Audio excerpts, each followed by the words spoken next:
তৃণমূল আমলে নাগরিকত্ব বিক্রি, তৃণমূল আমলে বিদেশিকেও জন্ম সার্টিফিকেট ইস্যু, আফগান নাগরিককে জ্বালিয়ে তুলতে ইতিমধ্যে সামনে এসেছে চাঞ্চল্যকর তথ্য। খড়িবাড়িতে গ্রেপ্তার আফগান নাগরিক আব্দুল্লাহ খান। কয়েক বছর ধরে অবাধে আফগান যুবকের ভারতে বসবাস। কথা বলবো আমাদের সঙ্গে এই মুহূর্তে বিশ্বজিৎ রয়েছেন। বিশ্বজিৎ, কিভাবে এই যুবককে গ্রেপ্তার করা হলো, এই যুবকের খোঁজ মিলল?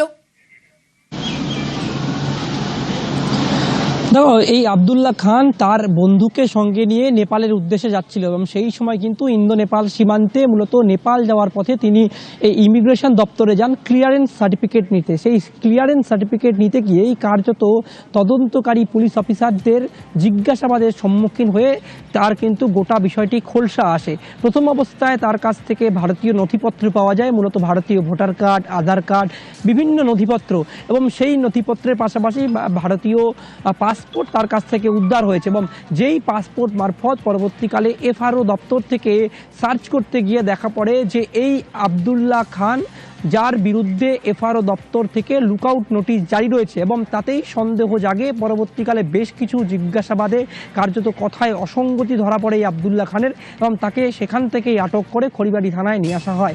এবং বিভিন্ন জিজ্ঞাসাবাদ, বিভিন্ন এজেন্সির জিজ্ঞাসাবাদে কার্যত এই কথা পরিষ্কার যে এই আব্দুল্লাহ খান আফগানিস্তানের নাগরিক। দীর্ঘদিন ধরে হাওড়ার শিবপুরে তিনি কিন্তু বসবাস করছিলেন, এবং সেই সুবাদে 2018 সালে ভোটার কার্ড, আধার কার্ড সহ একাধিক নথিপত্র যেমন তিনি করেছেন, তার জন্ম সার্টিফিকেট তার কাছ থেকে উদ্ধার হয়েছে। এবং যেই জন্ম সার্টিফিকেটের ইস্যু ডেট রয়েছে 2021 সালের 1 ডিসেম্বর, যেটি একেবারে কলকাতা মিউনিসিপ্যাল কর্পোরেশন থেকে কার্যত সেই জন্ম সার্টিফিকেট ইস্যু করা হয়েছে বলে আমরা পুলিশ সূত্রে জানতে পারছি।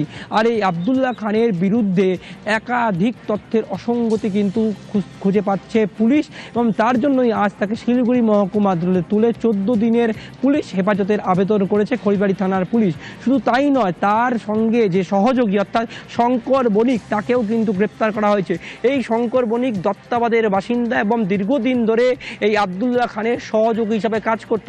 মূলত সুদের ব্যবসার দুজনে বলেছিল, যেটা আমরা পুলিশ সূত্রে জানতে পারছি। এবং সেই আব্দুল্লাহ খানের পাশাপাশি এই শঙ্কর বণিকের কিন্তু বাংলাদেশের সঙ্গেও যোগাযোগ রয়েছে, যেটা পুলিশ সূত্র মারফত আমরা খবর পাচ্ছি।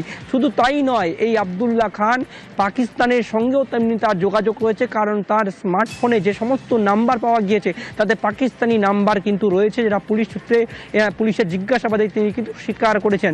যদিও তার সঙ্গে আর কি ধরনের সম্পর্ক রয়েছে তা কিন্তু ইতিমধ্যে তদন্তের বিষয়। কারণ তুমি জানো, যেখান থেকেই এই আব্দুল্লাহ খানকে গ্রেপ্তার করা হয়েছে তা মূলত চিকেন নেকের গুরুত্বপূর্ণ অংশ ইন্দো নেপাল সীমান্তের খড়িবাড়ি এলাকা, এবং যে এলাকা দিয়ে ভারত নেপাল যারা বসবাসকারী বাসিন্দা তাদের কিন্তু অবাধে এক দেশ থেকে অন্য দেশ আসতে পারে। শুধুমাত্র ভারতীয় নথিপত্র দেখালেই দুই দেশের মধ্যে বন্ধুত্বপূর্ণ সম্পর্কের ভিত্তিতে দুই দেশের মধ্যে যোগাযোগ স্থাপন রয়েছে। সেক্ষেত্রে এই আব্দুল্লাহ খান ক্লিয়ারেন্স সার্টিফিকেট নিতে গিয়ে কিন্তু তিনি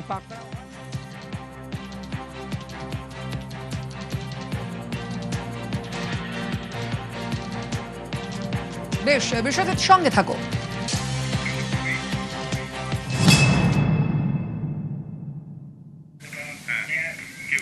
তৃণমূল আমলে টাকা দিলেই হাতে ভোটার আধার, ধৃত আফগান যুবকের কাছে আধার ভোটার কার্ড মিলল।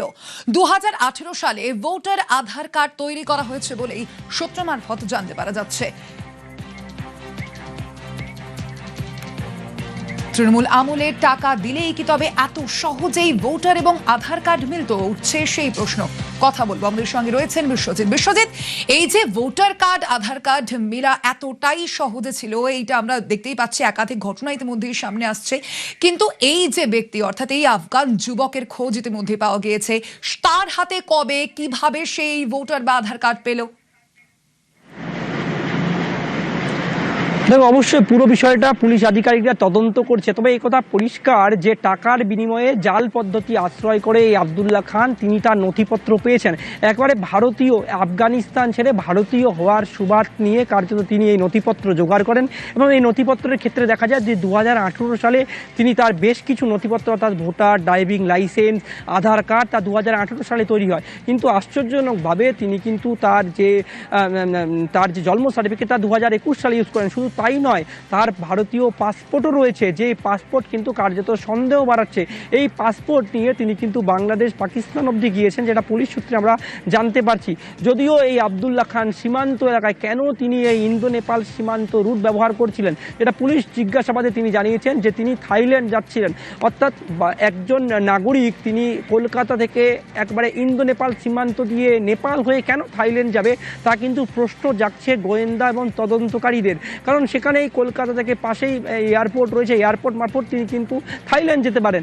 কেন তিনি এই পথ আশ্রয় বেছে নিলেন, তা কিন্তু অবশ্যই প্রশ্ন জাগছে তদন্তকারীদের। যদিও গোটা ঘটনায় তদন্ত করতে, কারণ এই আবদুল্লাহ খানকে এই সমস্ত নথি, এই রুট দেখিয়ে দেওয়া, তার আর অন্য কেউ এই সীমান্ত এলাকায় রয়েছে কিনা তাও কিন্তু ইতিমধ্যে তদন্ত করতে তাকে কিন্তু পুলিশ রিমান্ডে নেবে পুলিশ। যদিও গোটা ঘটনায় পুলিশ আধিকারিকরা গতকাল বা বারবার জিজ্ঞাসাবাদ করে আবদুল্লাহ খানকে, এবং আজ এই আবদুল্লাহ খান এবং তার বন্ধুকে মুখোমুখি জিজ্ঞাসাবাদ করা হতে পারে বলে আমরা পুলিশ সূত্রে জানতে পারছি। ওকে বিশ্বজিৎ, সঙ্গে থাকো।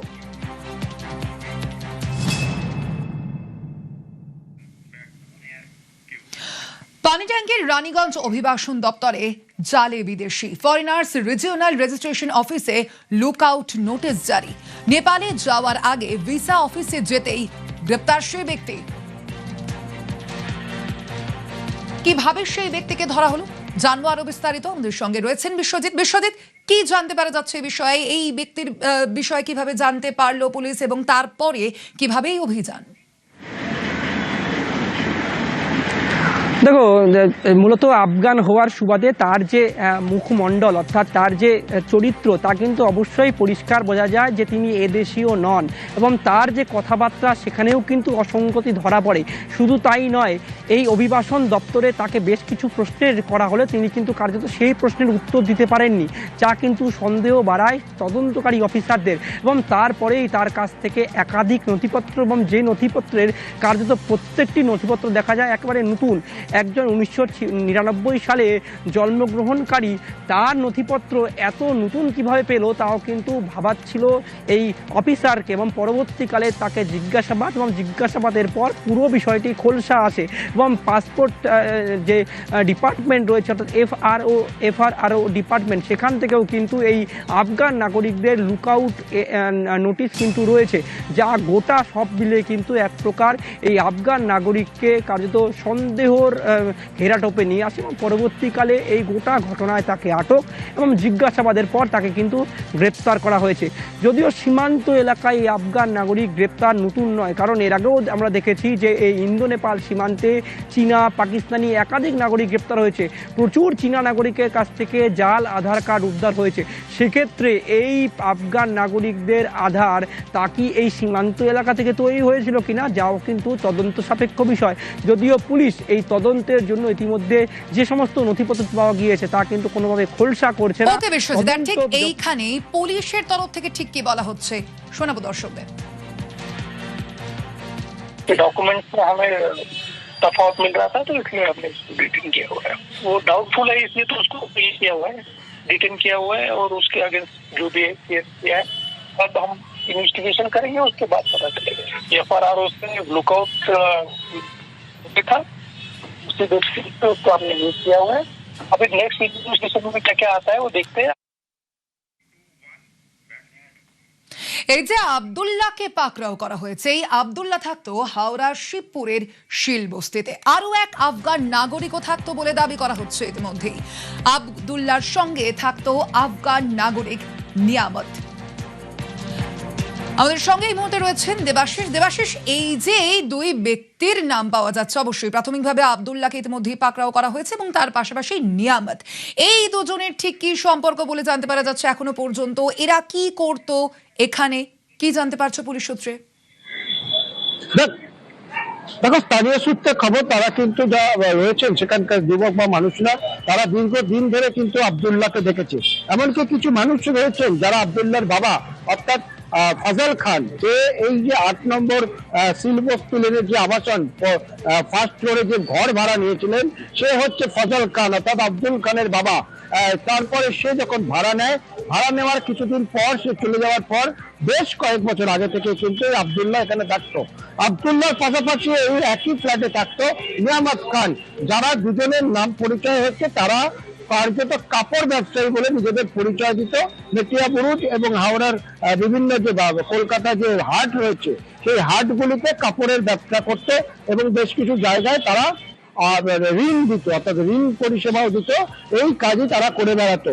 তবে এই আব্দুল্লাহ যাকে কিন্তু প্রায় শেষ 1 থেকে 2 মাস আগে থেকে স্থানীয় বাসিন্দাদের দাবি 1-2 মাস আগে থেকে আর তাকে দেখা যায়নি, কিন্তু এর আগে প্রত্যেক দিন সারাদিন 2-3 বার সে বাইক নিয়ে সেখানে আসতো, সে তার ঘরে চলে যেত এবং তারপর কিছুক্ষণ পরে বাইক নিয়ে সে চলে যেত।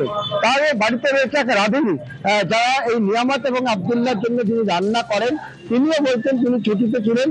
আজকেই তিনি ফিরেছেন, ফিরে সকাল থেকে আর আব্দুল্লাহকে তিনি দেখতে পাননি। তবে নিয়ামত ছিল, নিয়ামত তাকে দেখে নিয়ামত সে তার নিজের কাজে চলে যায়। তবে এখনো পর্যন্ত সেই নিয়ামত আর ফিরে আসেনি। তবে এই আব্দুল্লাহ বাবা তিনি কিন্তু প্রথম এখানে এসেছিল এবং তার হাত ধরে এই আব্দুল্লাহ সে এখানে প্রবেশ করে। কিন্তু তারা যে ভিসা নিয়ে এসেছিল সেই ভিসার মেয়াদ শেষ হওয়ার পরেও তারা কিন্তু আফগানিস্তানে ফেরত যায়নি। তারপর থেকেই কিন্তু এই আব্দুল্লাহকে খোঁজ খবর করা হচ্ছিল এবং আব্দুল্লাহর বিরুদ্ধে একটি লুকআউট নোটিশ জারি করা হয়েছিল, যার ভিত্তিতে কিন্তু গ্রেপ্তার করা হয়েছে এই আব্দুল্লাহকে। আব্দুল্লাহর বিরুদ্ধে একাধিক অভিযোগ আছে কি না আছে, কি কি অভিযোগ ছিল, হচ্ছে কি করতে, পুরো বিষয়টা এই ঘটনার প্রকাশ্যে আসার পর শিবপুর থানা কিন্তু তদন্ত শুরু করেছে। তবে আব্দুল্লাহ প্রথম নয়, আমরা জানি যখন এসআইআর চলছিল সেই সময় 2 আফগান নাগরিক তারাও কিন্তু একই অভিযোগে গ্রেপ্তার হয়েছিল হাওড়া সিটি পুলিশের হাতে। তারাও কিন্তু এই কাপড় ব্যবসার সঙ্গে যুক্ত থাকতো। শিবপুর অঞ্চলে একাধিক আফগান বাসিন্দা যারা কিন্তু এখানে কাজকর্মের জন্য আসেন, পরবর্তীকালে তাদের ভিসার মেয়াদ শেষ হয়ে গেলে তারা চলে যান। ফলে বেশ কিছু মানুষ তারা লুকিয়ে চুরিয়ে সেখানে থেকে যান, তাদের বিরুদ্ধে কিন্তু এই লুকআউট নোটিশ তৈরি হয়। এবং যেটা ঘটনা ঘটেছিল আজ থেকে এসআইআর এর সময়, যখন আব্দুল্লাহর মতন আরো এক আফগানিকে গ্রেপ্তার করেছিল হাওড়া সিটি পুলিশ, এরপর আব্দুল্লাহ খান গ্রেপ্তার। এরপরেই কিন্তু সজাগ হচ্ছে সেখানকার মানুষজনেরা, তার কারণ এই ঘটনায় কার্যত তারা আতঙ্কিত। তার কারণ আমরা জানি হাওড়া শহরে পিলখানার মতন জায়গায় একেবারে বেলিনিয়াস রোড, এখানে একেবারে টেররিস্ট গ্রেপ্তার হয়েছে, তাদের সঙ্গে যোগাযোগ থাকার হচ্ছে। তারপরে এরকম ভাবে আব্দুল্লাহর অ্যারেস্ট, যা নিয়ে কিন্তু যথেষ্ট আতঙ্কিত এলাকার মানুষজন। ওকে দেবাশিস।